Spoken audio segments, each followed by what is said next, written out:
When you run up a hill and start breathing harder, what's really going on inside your body? Most people would say, well, I need more oxygen, so I breathe more. And that's true, but it's only part of the story. There's a deeper process happening inside your cells that most people overlook. So today, let's clear up a common confusion, the difference between breathing and respiration. They sound similar, and they're definitely connected, but they are not the same thing. Let's break it down. Breathing is the physical act of moving air in and out of your lungs. It's mechanical. You inhale oxygen-rich air and you exhale carbon dioxide-rich air. That's it. It's like a pump. Your diaphragm contracts, your rib cage expands, air flows in. Then your diaphragm relaxes, your chest contracts, and air flows out. This process is called ventilation. It happens in your respiratory system, your nose, trachea, bronchi, lungs, and the muscles that move your chest. And here's the key point. Breathing does not make energy. In fact, it uses energy. Your muscles need ATP to contract and expand your chest. So breathing costs energy. It doesn't produce it. Now, let's talk about respiration, specifically cellular respiration.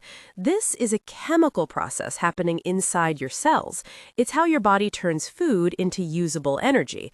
The main fuel is glucose, a simple sugar, and the main engine is the mitochondrion, often called the powerhouse of the cell. Here's the basic equation. Glucose plus oxygen yields carbon dioxide, water, and ATP. That ATP is what powers everything your cells do, moving, dividing, repairing, signaling. Without ATP, your cells shut down. So respiration is where the energy is actually made. Let's connect the dots. You breathe in oxygen. That oxygen enters your lungs, diffuses into your blood, and travels to your cells. Inside the cells, oxygen enters the mitochondria and helps break down glucose. That's respiration. The byproducts, carbon dioxide and water, leave the cell. Carbon dioxide travels back to the lungs and is exhaled. So breathing brings in the oxygen that respiration needs and removes the carbon dioxide that respiration produces. They're linked in a loop, but they are not the same. Think of it like this. Breathing is the delivery truck. It brings in oxygen and takes out carbon dioxide. The cells are the neighborhoods, the mitochondria are the power plants, and respiration is the process of burning fuel to generate electricity, ATP.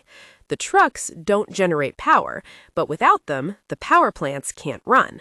That's how your body works. Let's apply this to exercise. When you run, your muscles need more ATP, so cellular respiration speeds up. That means your cells need more oxygen and produce more carbon dioxide. Your brain senses the rising CO2 levels and tells your body to breathe faster and deeper. That brings in more oxygen and gets rid more CO2. So your breathing rate increases to support the increased rate of respiration. Again, breathing supports respiration, but they are not the same. Let's test your understanding. What does breathing do? It moves air in and out of the lungs. Where does respiration happen? Inside cells, in the mitochondria. Which one makes ATP? Respiration.